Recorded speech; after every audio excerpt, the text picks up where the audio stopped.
Okay. So Dricus has been massively disrespected over the last few months as the new champion of the middleweight division. And I personally think it's for quite stupid reasons. Now, before we even start with the video, let's just say I am South African. I was born here, raised here, African blade, African trained, like Dricus says. But I did think at the moment when I watched the fight between him and Strickland that he had lost. But to call it a robbery is just stupid. It was a close fight, and then rewatching the fight, I had Dricus winning. So to call it a robbery and to hate Dricus because of that is just stupid. Because he really did nothing wrong. He fought good. He got the belt, and that's all that matters. On the scoreboard, it says that Dricus won. So that's all that really means anything at the end of the day. And obviously, he's going to get a lot of hate because Strickland is a fan favorite. So there's really not much we can really do about that at the moment. But I want to talk about the fight between Dricus and Adesanya. Now, I think it's a lot closer than people might think. A lot of people are just throwing Dricus off to the side and thinking it's an impossible fight for him to win. Adesanya's going to destroy him. Now, Dricus is a very physical guy, as you can see by the photo right here. He is very strong. And I think people are underestimating how much that means in a fight. Like, even Dana White and Joe Rogan said when they met Dricus, he felt like a wall. This guy's just pure muscle. Now, compared to Andesanya, who's a bit lanky, now it does help with striking, as we could see in his previous fights, a good striker. But I believe the physicality of Dricus will be too much for Adesanya to handle. This man is very physical, he has a great chin, and his power is unbelievable. He is the Polo Costa that we thought Polo Costa was, but he's actually him, and better because he has grappling skill. Now, as for the fight, people are just straight up thinking Dricus is going to get wiped. They don't even see it as a fair fight. They think Adesanya is going to go in there and knock him out. Now, that is a possibility. I do believe if Dricus goes as recklessly as his previous fights, excluding the two recent ones, then he will get knocked out in the first two rounds. Especially if he does that running attack, which he likes to do, because personally, I think that's his worst move he has.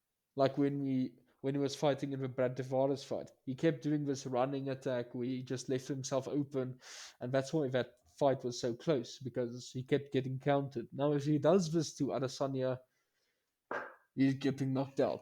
But I believe his game planning will prevent this because what a lot of people don't give credit for to Dricus is his fighting IQ and his team's planning for a fighter.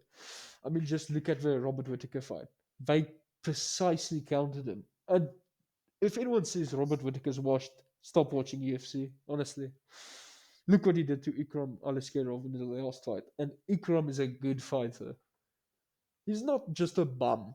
So, and Dricus floored him. First round took him down, bashed his face in. Second round knocked him out in brutal fashion. What happened the last time Adesanya fought Whittaker? He lost. That was a robbery, bro. You can't convince me otherwise that it wasn't a robbery.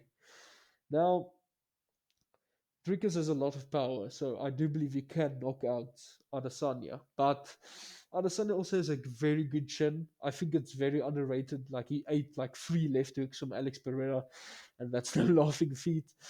So I don't really see Dricus knocking him out. Well, I think Dricus can win this fight is on the ground. I think Dricus has the most advantages if this fight goes to the ground, and I really do believe he should take it there. His physicality, I believe, will be too much for Adesanya's. He doesn't have the most renowned grappling game ever. Adesanya has good takedown defense, but when he's on the ground, we don't really see much. So the only grappling exchange he really showed dominance in was against Alex Pereira, and that was still in the beginning of his career, where he didn't have much ground game to begin with. Now, this is where I'm going to be biased. Why do people want Izzy to win? He's not a good person. He's a not even really an entertaining fighter, except for like a few knockouts that he has. Why are people rooting for him?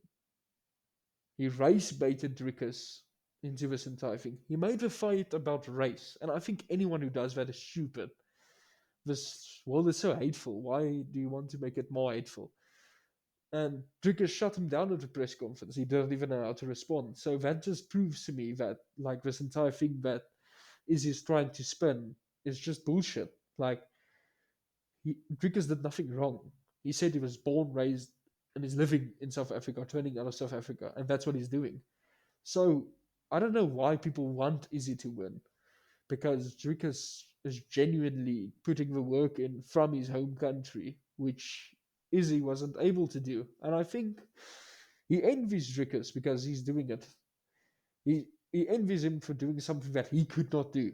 He had to go to New Zealand to achieve it. Now, as for the fight, furthermore, if this fight hits the ground, I believe Dricus can submit or ground and pound TKO Adesanya. The only way I see Izzy winning this fight is either by points or with a first or second round knockout. But I believe Dricus knows this. Like the Lucas Tracy theory. Third round Adesanya or he goes into flow state or whatever. Izzy is known to only get knockouts in the first 2 rounds. That's when he's the most active, the most hungry, going for a kill, and that's a dangerous Izzy. If Izzy comes like that every single round, I'm not as confident. But the thing is, Dricus is a game planner. We all saw it in the Whittaker fight again. I believe he knows this. He's going to counteract it, wrestling completely to the ground in the first 2 rounds, draining him of all his energy. Then Izzy's going to go in flow state, and Dricus is just going to have an easy fight, mauling him for the next 3 rounds. So all that Dricus really needs to watch out, except for the first 2 rounds, are his leg kicks and his jabs. Very lanky fighter, keeps it at range. Now, I believe he can do this. We can see how he cancelled Robert Whittaker's rush in, what he does with that straight right, knocking him down. I believe he can catch Izzy with something like that as well. I think he's going to take a lot of inspiration from his Son Strickland fight, keep pressuring him, because Izzy is a distance fighter. If you take that away from him, he's going to struggle. Now, I'm not going to make a full prediction right now. This is just a video on why I don't understand why people hate Dricus and support Izzy so much. So my full prediction is still coming. Now, Dricus is the underdog in this fight, and I'm not surprised. I think he should be under the underdog. He's fighting the second best middleweight in UFC history. But I think a lot of people forget, I think Israel is not in the best state at the moment. He just came off the best win of his career against Alex Pereira, but then lost in the worst performance of his career against Strickland. So he's a bit 50-50. He doesn't have that drive, I think, that he had against Pereira. This guy beat him 3 times. And I think he's underestimating Dricus. So I genuinely think this is going to be a closer fight than people think, and I think people should stop disrespecting Dricus. He's genuinely a good guy, and I think he's going to win. Now, thank you all for watching. Make sure to subscribe, and I've enjoyed it all. Thank you so much for watching.